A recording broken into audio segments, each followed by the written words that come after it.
All right, we are back again.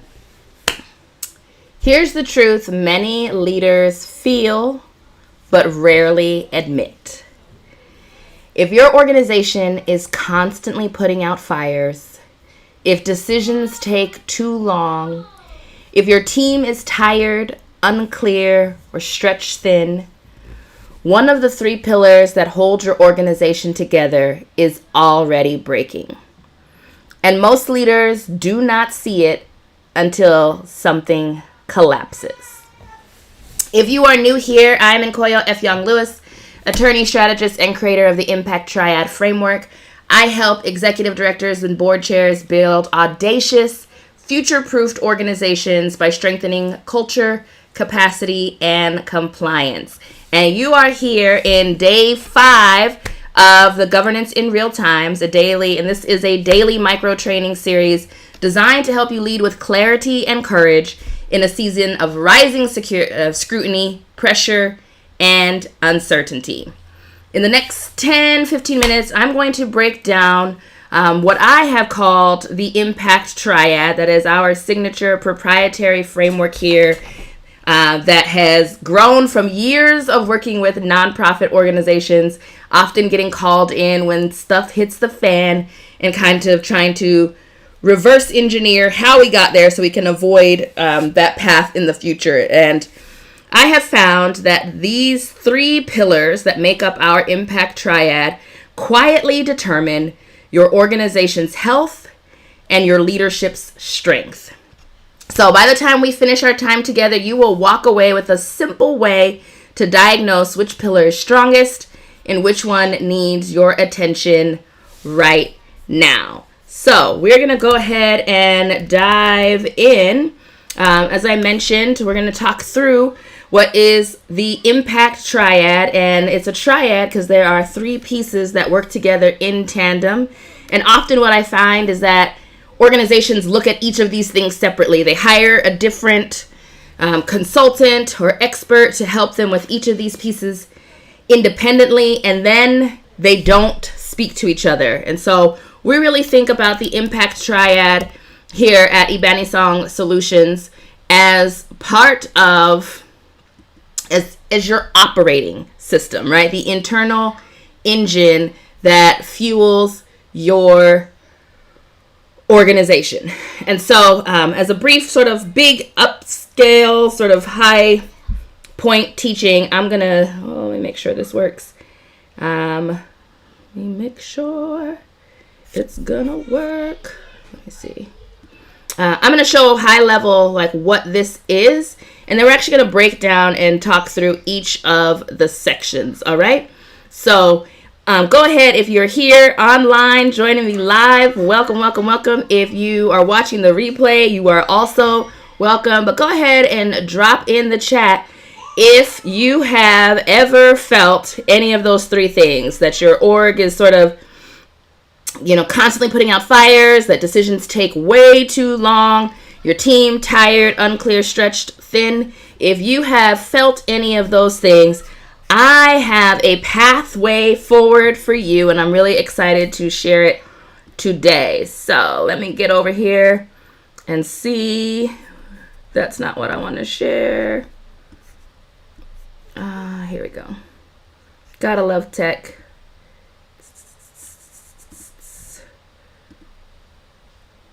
Yep, there it is. Awesome. So this is the Impact Triad. And like I said, I have been working and perfecting this over too many years. The grades are already there, so you already know. Your girl is not new to this, she's true to this.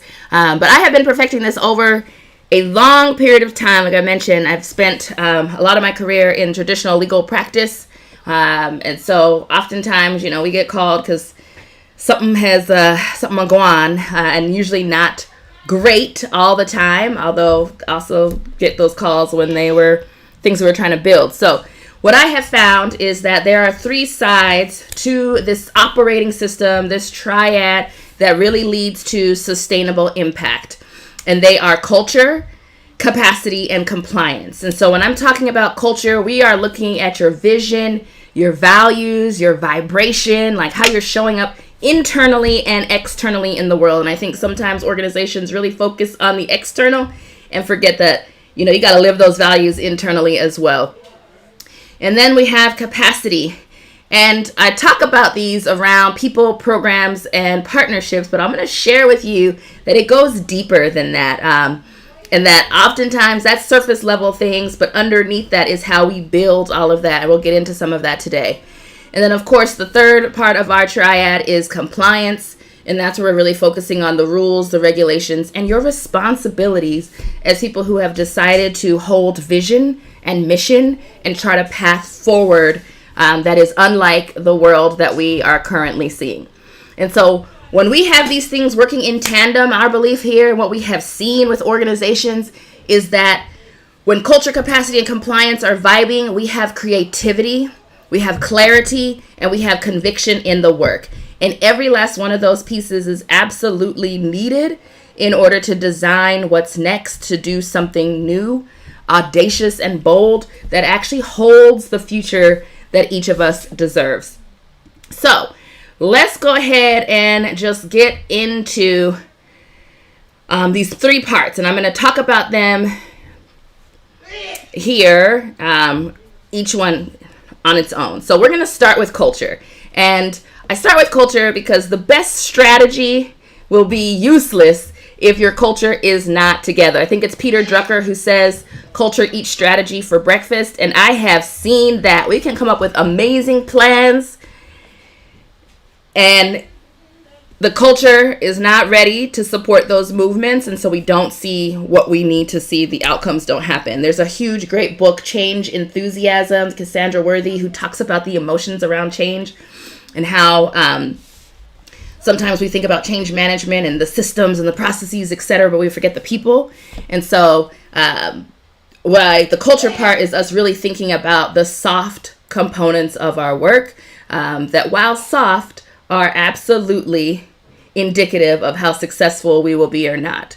And so in culture, we like to talk a lot about your clarity, your expectations, and alignment. For us, inside the impact triad, culture is not vibes. Although we love vibes, we want to be vibrating in a certain way that is aligned with our vision and values.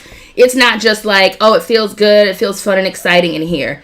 Culture is not just consensus. It's not just that we all get along, nobody ever disagrees, we all just kumbaya our way through and we never have problems, right? That's not necessarily indicative of strong culture, right? That could just mean that there's a lot of unspoken norms, power dynamics that we're not addressing, and psychological safety that we're not holding in the organization. Culture, kind of leading on to that consensus, is not just how much your team gets along, right? How many of us have been places where it's like, come work here, it's like a family, right? Like even families have disagreements and they don't always get along. And so culture is not just that everybody gets along, and especially if they're not going along to get along or getting along to go along, whatever the phrase is. What is culture? Culture is clarity. Culture is your expectations, which are divined from your vision and your values. Culture is how your values show up in decisions and behavior. And that's kind of what I was alluding to earlier, right? Where we're like, oh, we're all for equity, and that's what we tell everybody. But internally, your staff is like, the way that we do things is not equitable here, right? There's a misalignment there. And so we don't want to just talk the talk when funders and donors and people in the community and PR folks are around. We want to live it in the way that we design our policies, our practices, in the decisions that we make, in the people we align ourselves, even in the funding that we're willing to accept, right? Culture is an umbrella that covers all aspects of your organization. And when culture weakens, you begin to see things like confusion. What is it that we're doing? We say that, we're supporting these communities, but we won't say Black Lives Matter, right? Like, we say that we're for dignity in housing, but we won't support measures or talk about why we need more affordable housing in communities, right? Like, we start to be confused about what it is we're doing, what our North Star is, where we're really trying to push forward collectively. And that can sometimes then lead to things like duplicated effort. You don't know what we're doing, so now we're doing all these different things, and none of those are really sort of driving us forward in the way that we want to go. When culture weakens, we see mixed messages, avoidance, and delayed decisions. And so I like to say, culture tells the truth about your organization long before the outcomes do. We might be getting things done, but the way that we're getting them done is indicative of how strong and sustainable our work is. We can grind and push our way through, or we can be moving in flow and an alignment to do that. And I'll tell you what, if we're grinding and pushing our way through, burnout is coming. Turnover is coming. There will be a fallout of that. There's literally only so much that people can take. And so again, our first pillar is culture, right? We're looking vision, values, vibration. We're thinking about how we are clear, how our expectations are set, and how all of these things move in alignment with who we are saying that we are, and actually being and embodying that as an organization from the inside out, right? Not just like what everybody sees and thinks on the outside. How many people have worked for an organization where it's like, they're so wonderful, look at all the stuff they're doing in the community. And the people inside, if you ever had a glass door for them, would be like, this is a horrible place to work, right? We don't want that dissonance. We want to make sure that there is that connection, and we build those things internally and they manifest externally. The second part of our pillar that's incredibly important is capacity. And I know I mentioned to you, we're looking at people, programs, partnerships, etc. But also underneath that are systems and processes. And so capacity is one of those things that's often misunderstood, right? We think about it as, do we have enough staff? Do we have enough money? Do we have enough hours to do this work? And those things are important. Don't get me wrong. Like, we need to think about those things. We want to make sure those things are in place. But it also really means, and from a capacity standpoint, is that do we have a system in place to support all of this work, right? In some of the additional work that I do, I support a lot of law firm owners, solo small firms, and sort of building practices that are less painful than just the full grind. I like to say building profit practices that are profitable and purposeful.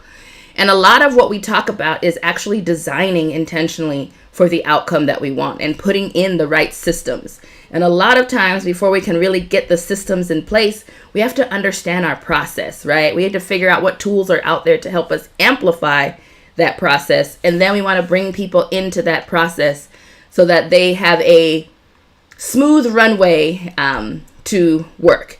And a lot of times what I see people do is they hire a lot of people, they bring them on to the organization, and they don't have a process. And so those people flounder and it's stressful. In the nonprofit space, I think what that looks like is we over rely on people, we overburden people because we don't have systems in place. And again, that can only last for so long. So when we talk about capacity, in addition to people, programs, partnerships, we're really talking also about processes and systems. And so capacity is decision-making structure, like making sure we have a way to make decisions, especially when we have to make complicated decisions. Capacity is operational systems. How do we do the work? How does the things that we do lead to the impact that we are looking to have? How are we moving the mission forward?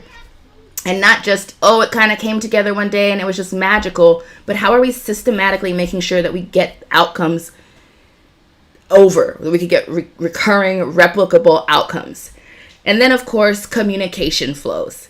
Going back to that connection with culture, right? If we don't have a way that we're communicating, if there are people in our organization, whether they're on the board, they're on staff, and they cannot clearly communicate the mission and vision, they don't feel comfortable being real ambassadors to bring in more people to the work.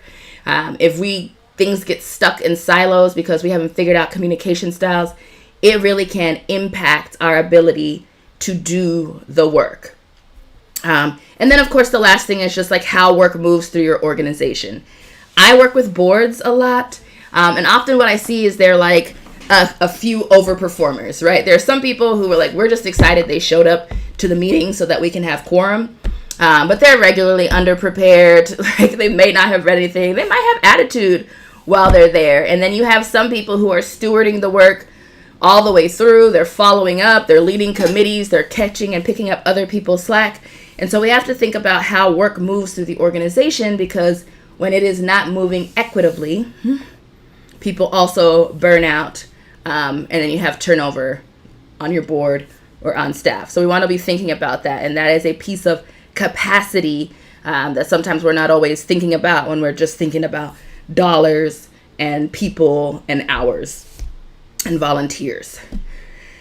When capacity breaks, you see decision fatigue. People get tired of making decisions. And a lot of people are making an insane number of decisions every day. I used to know the number for this, like thousands of decisions that people are making, especially if you're a knowledge worker, especially if you're in a space of manifesting and creating something that maybe doesn't exist, that maybe is different from what the status quo is, where there's not a blueprint and you're having to kind of build the plane while you fly it. Like, you're making a lot of decisions. And when we don't have strong capacity in place, people get tired of making those decisions. When this is not in place, when capacity breaks, we see role confusion. You've got people stepping on each other's toes, secretly, irritating each other, for lack of a better word, and not necessarily having a way and space to have the candid and clear conversations that are necessary, because at some point, some of these things are unclear. When capacity breaks, we see bottlenecks. Things get stuck with one or two people who maybe need to make a decision or move something forward, and they're overloaded, and so things just don't move forward. We see burnout, and we see leaders being pulled into everything. Matters that they should not be dealing with, now they're involved in, right? If you have been on a board and suddenly you're having to make management decisions because things are not working out in management, or your leader leaves unexpectedly and there wasn't a transition plan in place, and so you're now trying to have to step in and figure out things. These are all the realities of what happens when capacity breaks. And one thing about capacity is that it collapses quietly. We don't see it. And I think in some of the culture in the nonprofit space of like, we just do more with less. We pride ourselves on not having all the resources and making magic and whole miracles happen, that we don't even see it crumbling until we're at the place where it's unbearable. And we want to avoid that. And I think that, we'll get to talking about how the impact triad can help you to avoid these things, so that you can build and grow sustainably and also really protect your organization and your people as we move into a period of more scrutiny, restrictions, constraints, and concern. The third and final part of our impact triad is compliance. And, we spoke about compliance yesterday. We talked about what it is and what it isn't, a lot of the myths. Me, I'm a lawyer by training. I got my little Lawyering for Dignity sweatshirt on today. And so I think about compliance differently. I think that a lot of people, I don't think it's the scary boogeyman thing.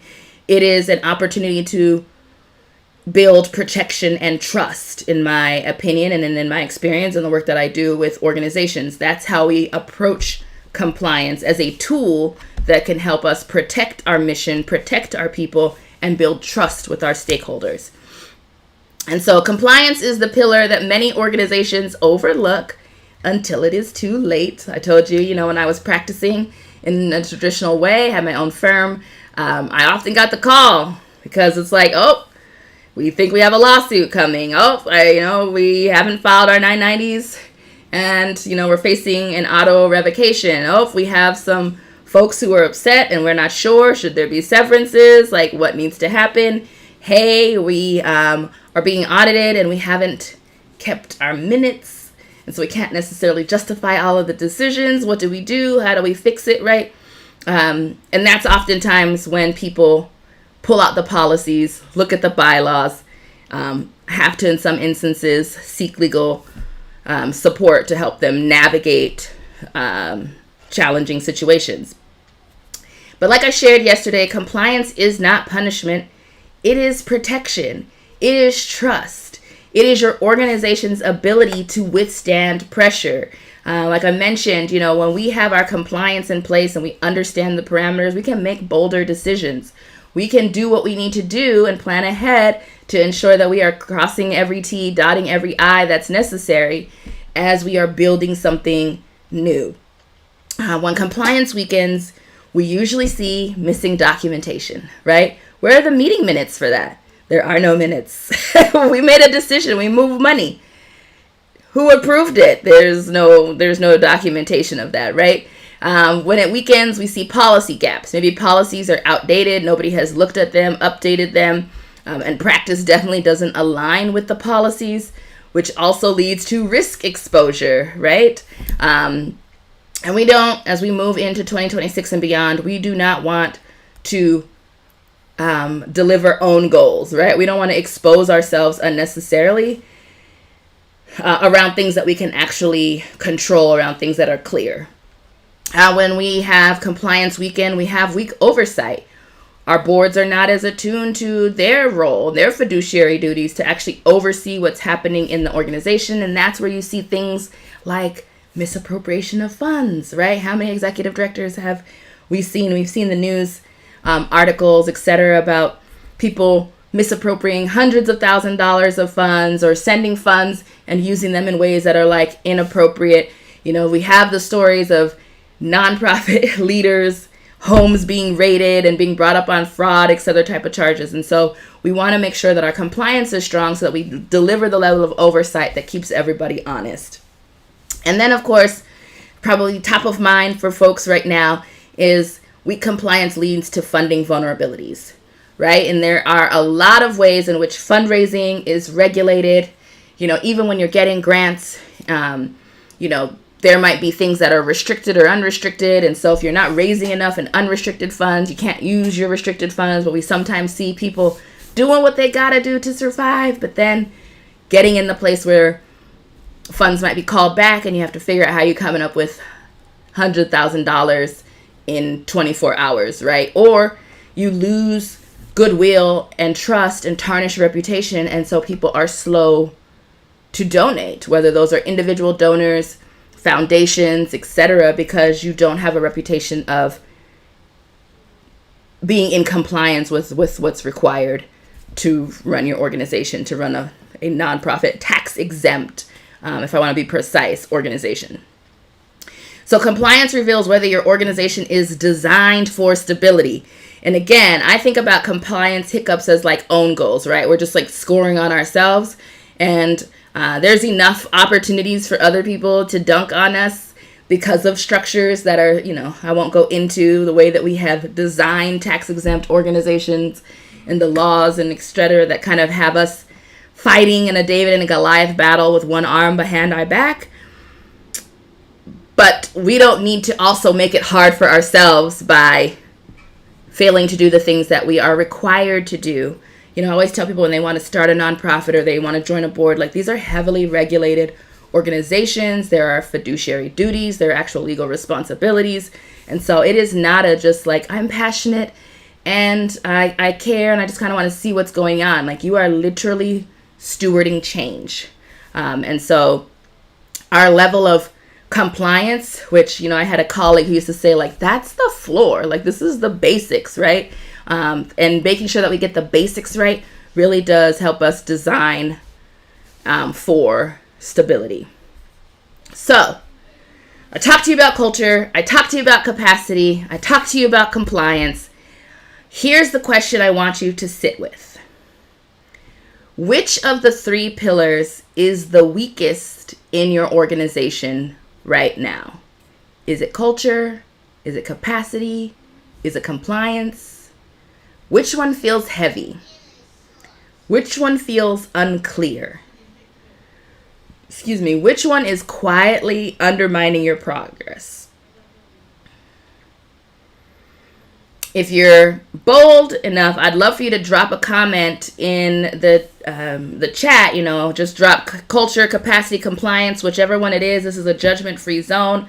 Like I say, I'm here to make sure that you are ultimately able to meet the moment and advance the mission. Because the more people we have doing the good work, pushing for justice, pushing for equity, pushing for a future where everyone is deserving and gets the things we need, vibes with my ethos, my constitution. And so I want to make sure that more of us are winning and doing that without burning ourselves out. So drop it in the comments. If you don't feel comfortable, private message me. I want to know which one of these ones feels weakest in your organization right now.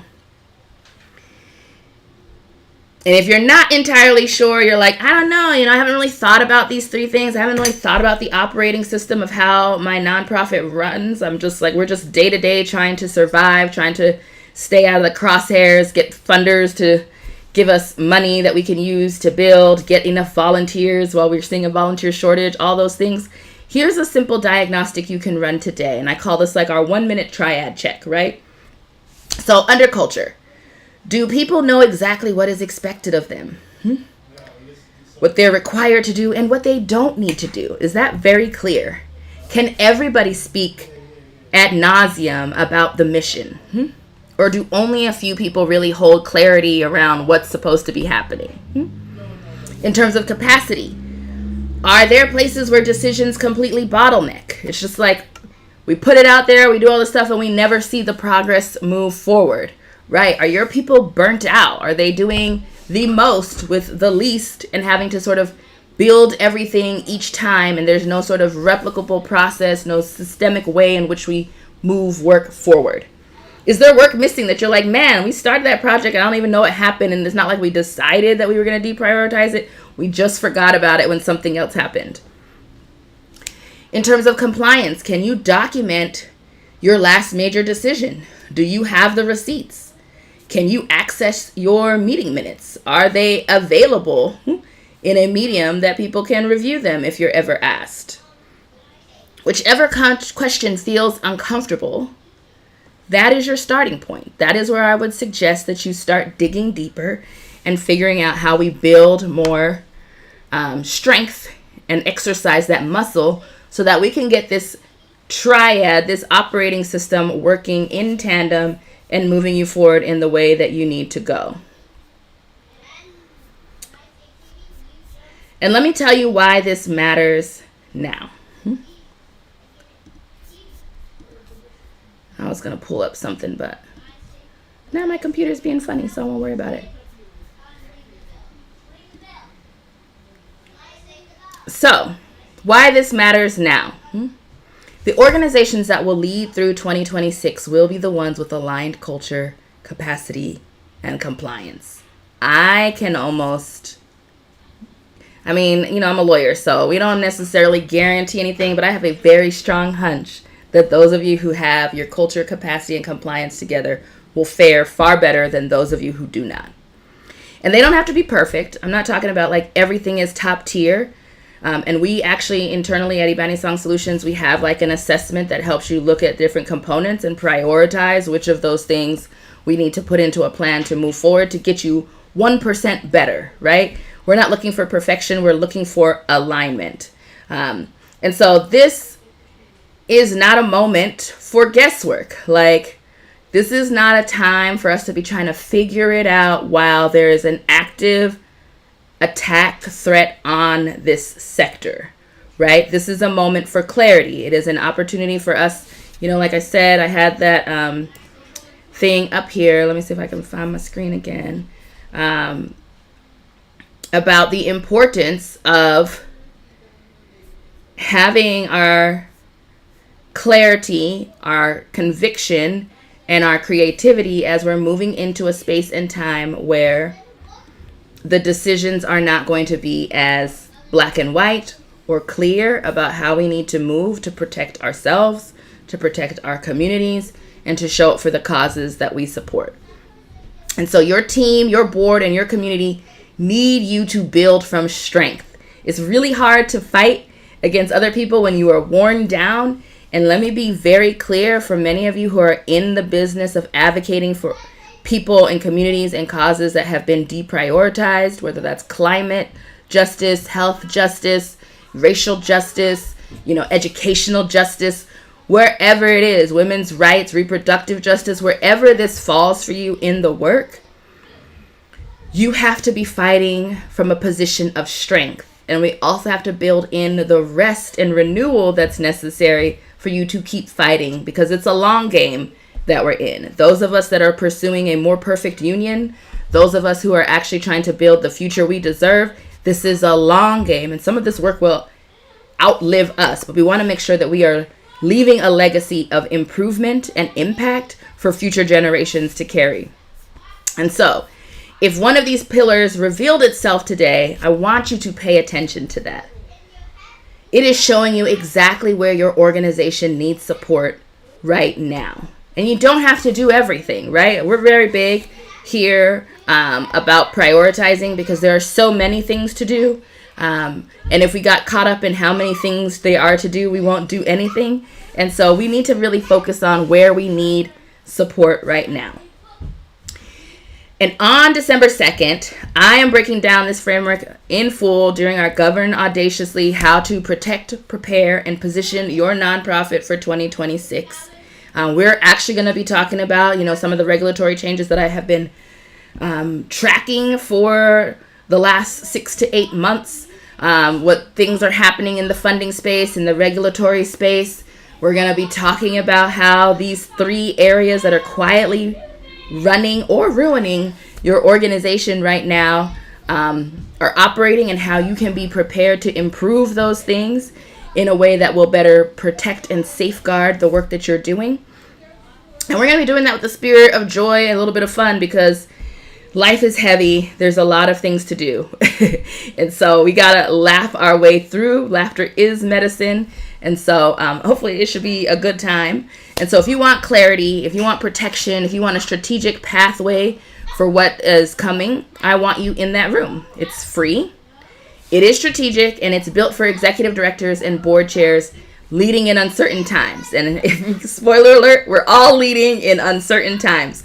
And so if you have not already, I encourage you, I invite you to join me for lunch, December 2nd, 12 p.m. Eastern. It is virtual, and you can go to the link, go.leadaudaciously.com/govern25 and register today. Again, it is completely free. Yes, there is a replay. I think you get the most value by joining us live, but you have to register in order to get the replays. So I encourage you to join me. I hope you have a fantastic weekend. Let's prepare together, and don't forget to go lead audaciously. Take care.